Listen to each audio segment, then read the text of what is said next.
Hey guys, this is Diana Ballard, and welcome to the Mom Training Podcast, where we discuss the skills and strategies to create possibilities in motherhood and make it more fun, efficient, organized, and peaceful.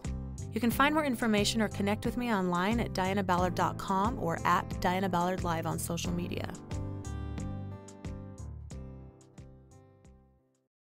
Hey ladies, hope you are having a bright and shiny, wonderful day. Now, before we get started, I will say that I know that there are a handful of you that are hiding in your bathroom right now with the volume as low as it can go, being like, what the heck is she going to say?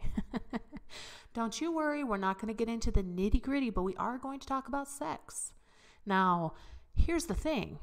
If you're a mom, everyone in the world knows you've had sex. You're like, oh my gosh, my mom knows, my dad knows, oh my gosh, everyone knows. Look, sex is not this big taboo thing, okay? Sex has been created for us to have children. Yeah, it's fun.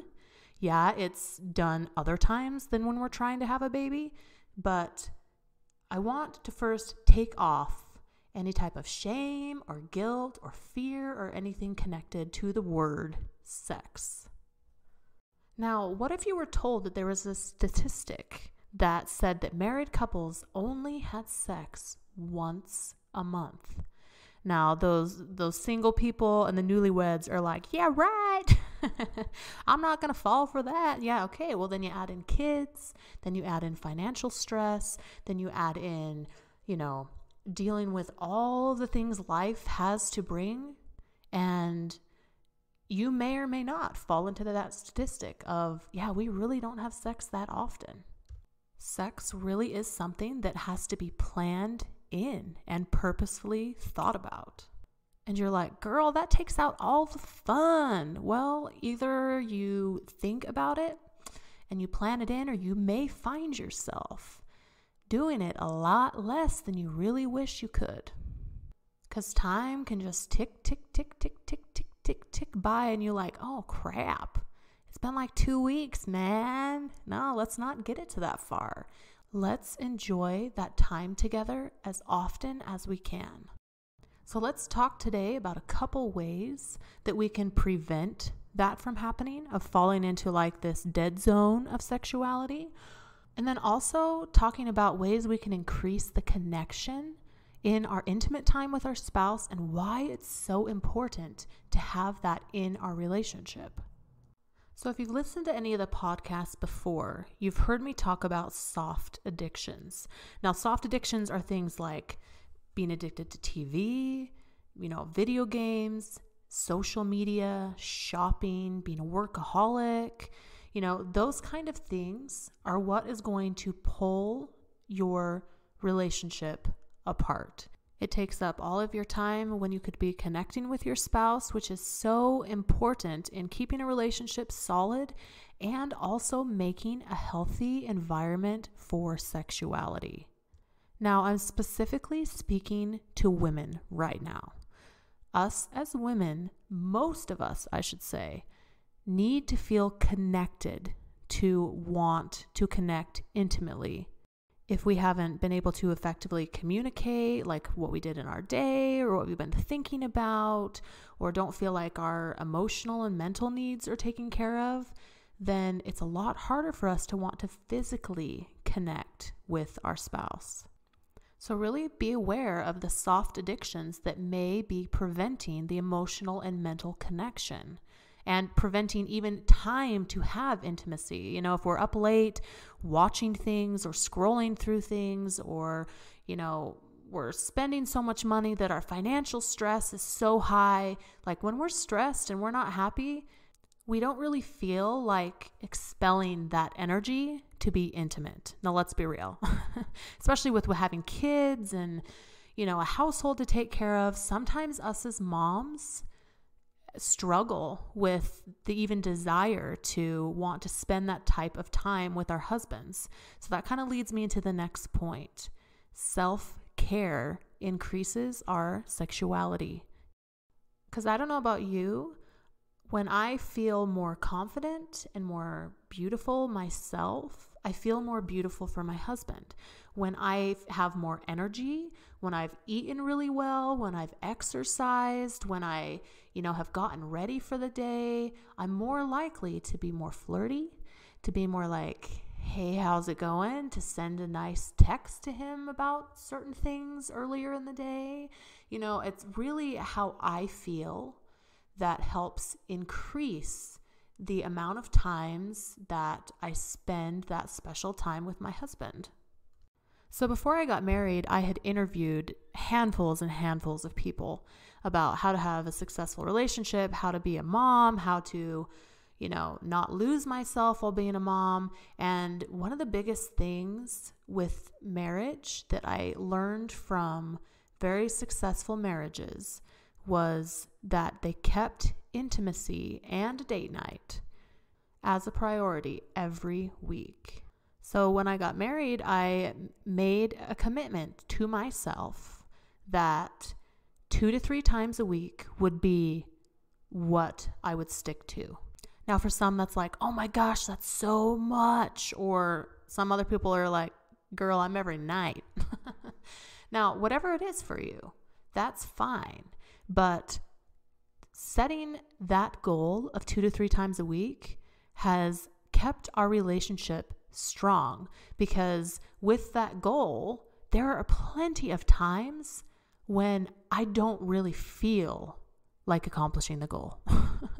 When I have been up all night, had a long day, been, with the kids, or, there are a lot of times where I have kept that goal by choice and not by feeling of, I know that this is important, and so I'm going to stick it through this week. So that's not saying that like I force myself or that anyone should force themselves, but there are going to be days where you feel more like it or not. There are going to be days where you're full of energy, and there are going to be days when you're like, let's make this one a quickie, right? But I mean, it's scientifically proven that sex is bonding, like hormonally. It's healthy for you. The hormone oxytocin is released, which is the love hormone, which can even be released with snuggling or giving hugs. It's really important for us to feel as humans, and sex is something that can offer that to us. And, endorphins are released when we have sex, which is our body's natural way of reducing stress and pain, and also like boosting our happiness.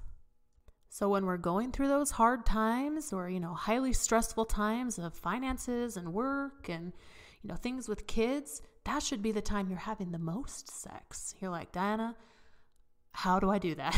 Well, it's really easy, and you know exactly how to make it happen. Just get in there and get it done. So I can always tell that when my husband is stressed, I'm like, I know a way that I can help him. Couple ways. One, making sure that I feed him nutrition that isn't creating inflammation or, doesn't have tons of chemicals in it. Am I feeding him healthy? Another way I can do it is relieving his stress in intimacy. Okay. It really is something that you can do for your spouse.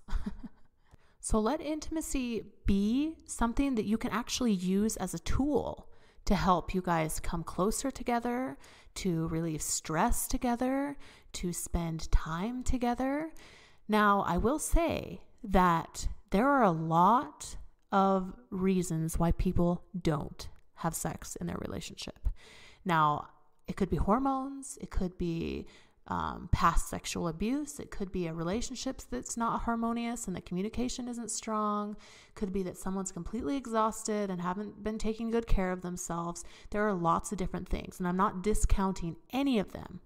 Okay, but what I will say is that putting in the effort and the work to make your intimate life more harmonious and secure and safe is worth it. And there's no shame in getting help, hiring a therapist, a sex therapist, a regular therapist, a marriage therapist. I mean, get the help that you need to clear out the negative emotions or the mindsets that you have about sex, to heal your relationship so it's harmonious again. So when you spend that time together, it's worth it and makes it count. I have done therapy for years for things that I've struggled with and, things that have happened to me when I was younger. I've worked through tons of those things, and that has created a healthy environment for me now because I've worked through those mindsets. I've worked through the problems. I've worked through, the fears and whatever else came with it. And with open communication with my husband as well, things flow very, very well. So healthy sexuality in marriage is something that I'm so passionate about because I believe that it is such a beautiful thing when done right in a relationship, meaning that people are connected, they feel close and they love each other, and whatever that means for you and your spouse is wonderful. So we'll probably bring up sexuality again in this podcast. If you enjoyed today and you would like to hear more from a safe place of a married couple that has a very healthy sexuality, has worked through a lot of problems to create a healthy sexuality, please let me know because I will share more if you would like to know.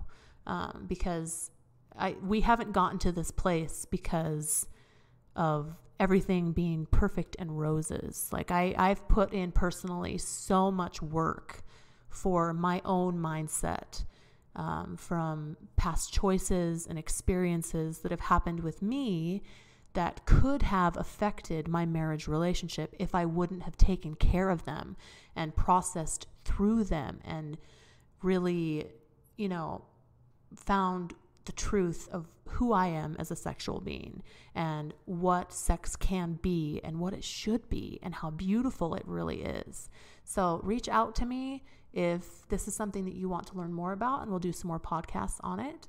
And hope you guys are having a great day. And if your spouse is coming home tonight, why don't you create that special moment for you guys together and spice things up and have a good time. So hope you guys have a great rest of your day, and we'll see you next week on the Mom Training Podcast.